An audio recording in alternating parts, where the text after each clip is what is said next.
como eu ganhei 15 quilos de massa muscular treinando em casa num período de 2 anos.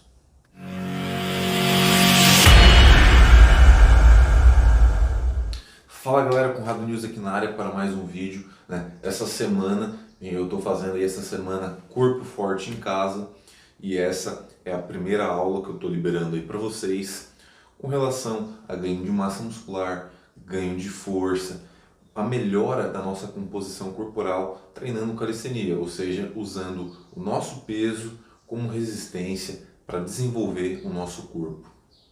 Bom, nessa primeira aula eu vou falar para você como que eu consegui ganhar 15 quilos, 15 quilos de massa muscular treinando em casa.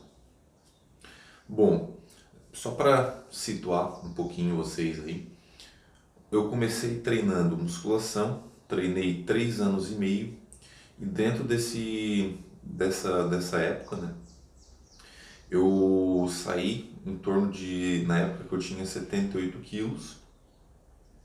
Eu era um típico falso magro, como muitos de vocês também são.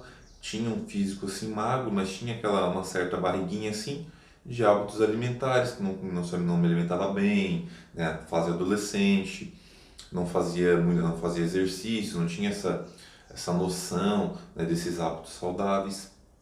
E aí não tinha nada dessas coisas. Então tinha aquele corpo de adolescente. Foi quando eu comecei a treinar na academia, né, por volta de 15 para 16 anos, e na época eu tinha 78 quilos. Então, basicamente, nesses 3 anos e meio aí que eu treinei musculação, eu saí desses 78 quilos, reduzi a gordura, ou seja, perdi aquela barriguinha que eu tinha, e de 78 quilos eu saí para 95 quilos. É claro que dentro desses 95, na época que eu atingi, tinha muita retenção, tinha gordura também ao longo do corpo, né? Na época provavelmente eu devia ter em torno de 14% de gordura, 15%, né, nessa faixa. Mas aí passando esse período, eu comia o dia inteiro, enfim, e não necessariamente me alimentava também muito bem, assim. Claro que melhor do que na época de adolescente. Comia bastante comida e tudo mais. Mas tinha muitas coisas que hoje em dia eu já não como mais, porque eu já não considero tão saudáveis para a gente ter no dia a dia. Mas enfim, basicamente eu saí desse 78, passei para 95, né? Mas de certa forma um pouco inchado ainda. E aí eu acabei parando de treinar na época, comecei a conhecer a calistenia e arte marcial também, Kung Fu, tanto que eu parei, né, de treinar musculação por volta de dezembro, entrei em período de férias, tudo, praia, e no ano seguinte eu comecei já treinando calistenia, né, de certa forma uma introdução do que eu tinha conhecimento na época e uns livros lá que eu havia conhecido na internet, e treinava Kung Fu também. Os meus primeiros 2 anos treinando Kung Fu e treinando calistenia, na época, né, só para situar também um pouquinho, antes de eu começar a calistenia, havia mudado a minha alimentação, né, foram alguns meses aí comendo bem menos do que eu comia na época, e desses 95 quilos eu acabei baixando para 80, nó de novo, e cheguei até a pesar 78 quilos, de tão pouco que eu estava comendo na época.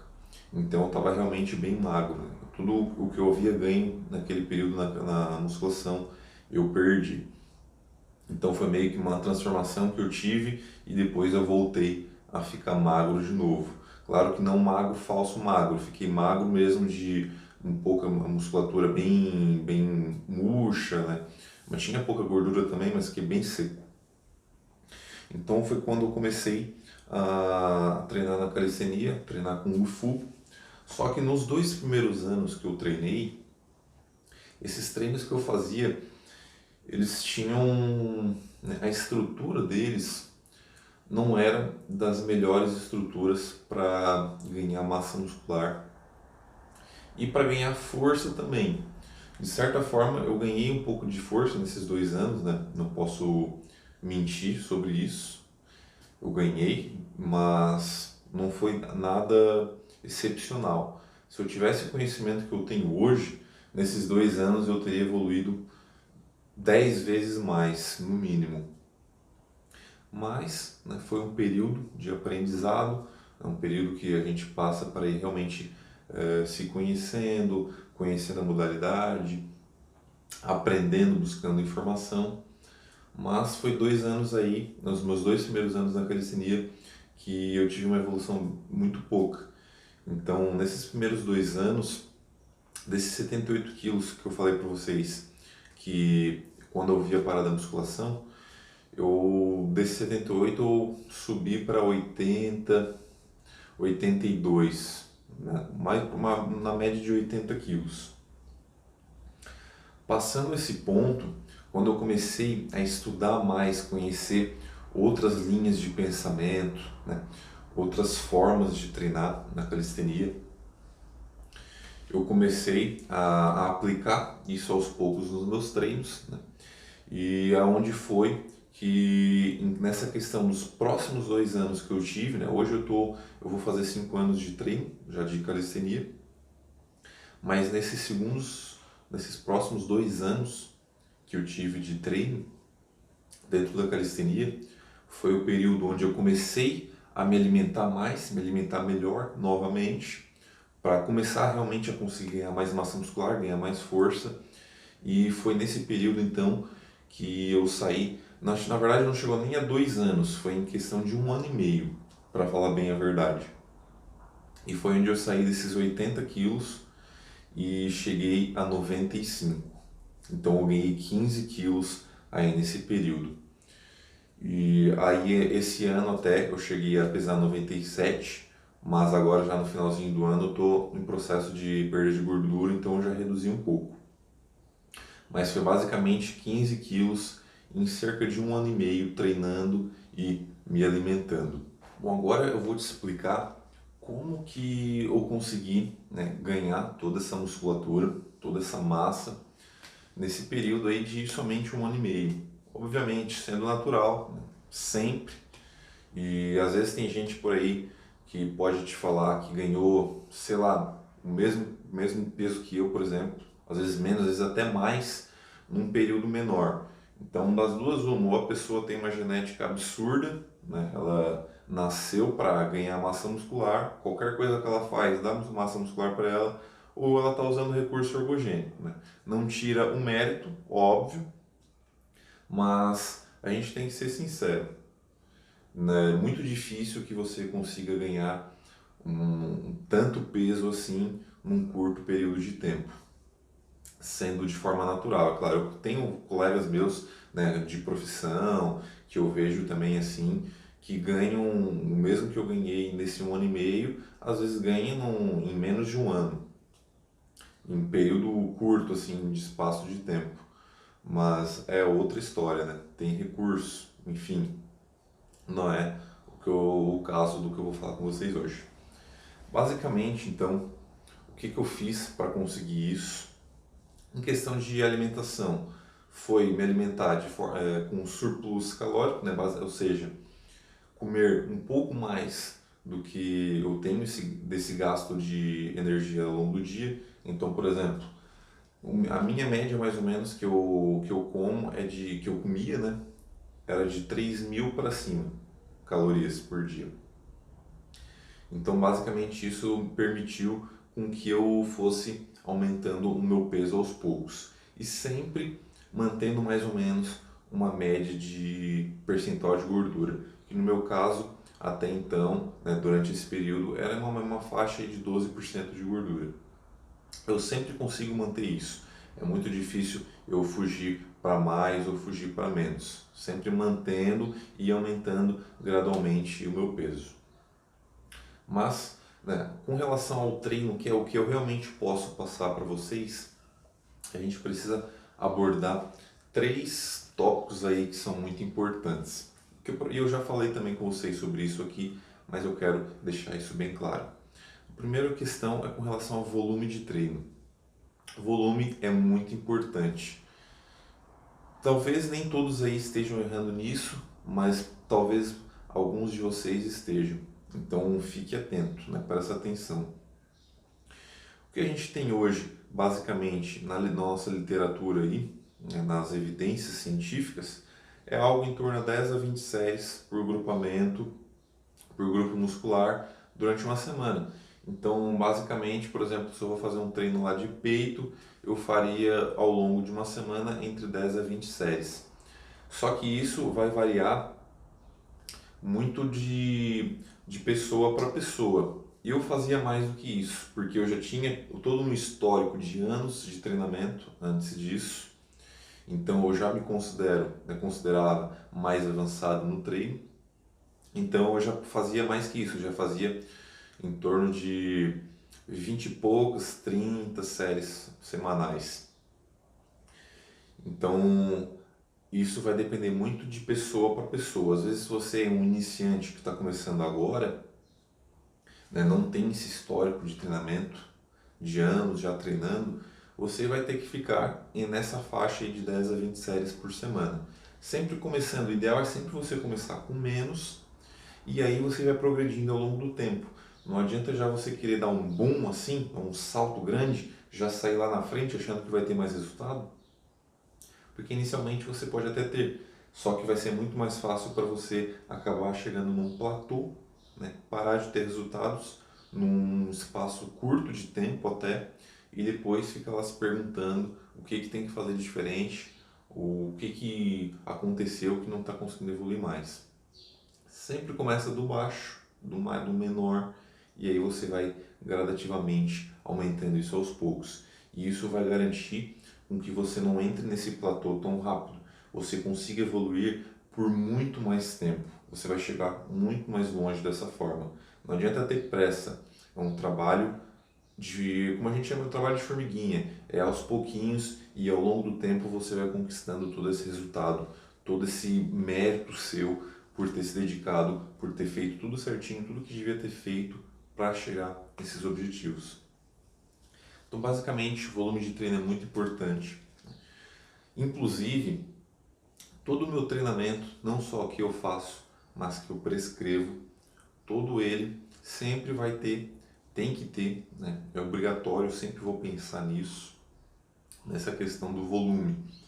Porque quando o volume ele é muito baixo, ou das duas uma, o resultado ele vai demorar muito mais tempo do que o normal para vir, ou às vezes nem vem, dependendo de como que está em questão de intensidade, de todas as outras variáveis do treino. Então, primeiro ponto, volume. 10 a 20 séries ou mais, de 20 a 30, ou às vezes até 30 a 40, que a gente ainda tem isso hoje também, até 40 séries. Por grupo muscular, então no peito, costas, as principais coxas, se você já é mais avançado. Bom, o segundo ponto que eu considero também muito importante e é um dos principais também que a gente tem no treino é o fator intensidade. O que eu quero dizer por intensidade? A gente tem duas, né, duas compreensões, digamos assim, dois significados para intensidade. O primeiro é a intensidade do movimento, ou seja, o quanto de força você precisa realizar para aquele exercício. Então, basicamente, quando eu falo exercício intenso, série intensa, seria onde você faz poucas repetições, por exemplo, de 1 a 5, 6 repetições, que é um trabalho de força, e você não consegue fazer muito mais do que isso. Se são 5 repetições, 5 repetições você faria no máximo 6 ou 7, por exemplo. Isso é um trabalho de alta intensidade. E a gente tem também intensidade de esforço. Aí é diferente. Pode ser tanto um trabalho com repetição mais baixa, quanto um trabalho com altas repetições, 15, 20, 30 repetições. Só que é o esforço, ou seja, o quanto você tem que se dedicar em fazer aquilo, em sofrer, em sentir dor, em ter que te levar ao teu limite, ao extremo, para conseguir concluir aquela série. Então a gente tem essa alta intensidade de baixa repetição e essa alta intensidade de esforço, onde você precisa se esforçar muito para conseguir concluir aquela sua série. Os dois são muito importantes. Por quê? Porque tanto se você quer ganhar força, tanto se você quer ganhar massa muscular, né, os dois, que é o nosso objetivo aqui, você precisa ter esses dois no teu treino. Não adianta fazer um treino que seja leve, que você vai lá, faz 10, faz 15, faz 20 repetições, só que é um trabalho que você terminou, mas você não precisou se levar, né, ao teu limite, você não precisou realmente se esforçar para fazer aquela série. Eu não estou dizendo aqui com relação à falha muscular, ou seja, você realmente não conseguir fazer mais nenhuma repetição, o que muito poucas pessoas realmente conseguem chegar na falha. Muitas pessoas às vezes falam disso, mas na prática elas não fazem. Gente, grande maioria das vezes a gente vai parar antes em função da nossa mente do que realmente por ter chegado até a falha muscular. Mas isso não vem ao caso. O que realmente importa é que, independentemente se você está trabalhando bastante de força ou com mais repetições, precisa ter esse esforço. Se a tua série, você não precisou se esforçar na tua série para concluir, vai ser um trabalho muito pouco, né, muito baixo, um estímulo pequeno, e aí a tua musculatura ela não entende que ela precisa se adaptar àquele estímulo. Sempre que a gente quer melhorar a nossa força, melhorar a nossa musculatura, a gente tem que estimular, ou seja, tem que se desafiar o nosso corpo para que ele realmente entenda que ele precisa ficar mais forte, que ele precisa gerar adaptações para que ele evolua, para que ele fique maior, mais forte. Então, se não tem esse esforço, não tem evolução. E o terceiro tópico, né, por último, mas não menos importante, todos esses três que eu falei para vocês hoje são de suma importância para que vocês realmente consigam evoluir e ter resultados. O terceiro tópico, ele é o que a gente chama de sobrecarga progressiva. Basicamente, significa que você está melhorando ao longo do tempo. Ou seja, quando você não conseguia fazer barra fixa, agora você consegue. Você não fazia flexão, agora faz. Não fazia paralela, agora faz. Tudo isso é sobrecarga progressiva. Você fazia às vezes 10 repetições de barra fixa, agora você consegue fazer 11, 12, 13. A mesma coisa com qualquer outro exercício. Sobrecarga progressiva é você fazer mais ao longo do tempo, mais do que você conseguir fazer antes. Ou seja, você está ficando mais forte. E isso é resultado de que o teu treino está funcionando, é resultado de que você está ganhando força e, consequentemente, se você está se alimentando bem também e está tendo um bom volume de treino, você está ganhando massa muscular ao longo desse treinamento, desse período de tempo. Extremamente importante, né? Porque hoje a gente tem também, não só de experiência minha, né, de questão prática, mas de questão teórica também, a gente tem que a sobrecarga progressiva, o fato de você melhorar aos poucos ao longo do tempo, é fundamental para que o teu corpo ele possa realmente melhorar. Afinal, se você faz a mesma coisa todo o treino, como que o teu corpo vai melhorar a partir disso? Se não está tendo progresso, se não está tendo evolução, é sempre igual, não tem razão, não tem sentido do corpo ficar mais forte, do corpo ganhar massa muscular, fazendo a mesma coisa, né? Às vezes é até meio que uma questão até óbvia se a gente parar para pensar nisso. Se a gente não está fazendo mais, o corpo também não vai ganhar mais, logicamente. Então, essa questão da sobrecarga progressiva eu preciso que você entenda bastante também, e porque é de extrema importância. Você não faz barra, vai conseguindo, vai fazendo os exercícios lá, vai progredindo, vai ganhando força, vai conseguindo fazer barra, vai melhorando outras repetições, fazendo mais repetições, vai conseguindo fazer outras variações de barra mais difíceis e assim vai. É um processo que, como eu falei lá no começo até, é um processo de formiguinha. Como eu falei lá na questão do volume de treino. Não adianta começar lá do alto. Você começa aos poucos, do que você consegue fazer hoje, e aí você vai melhorando cada treino, cada semana, cada mês, vai melhorando aos pouquinhos. E isso tudo vai somando e e com o tempo os resultados vão aparecendo. Se você estiver fazendo todos esses três tópicos que eu falei aqui, está tendo um bom volume de treino, está melhorando aos pouquinhos, está tendo intensidade, está melhorando na tua força, está conseguindo fazer de pouquinho em pouquinho a mais, pode ter certeza que a tua massa muscular vai vir, pode ter certeza que a tua força vai aumentar cada vez mais.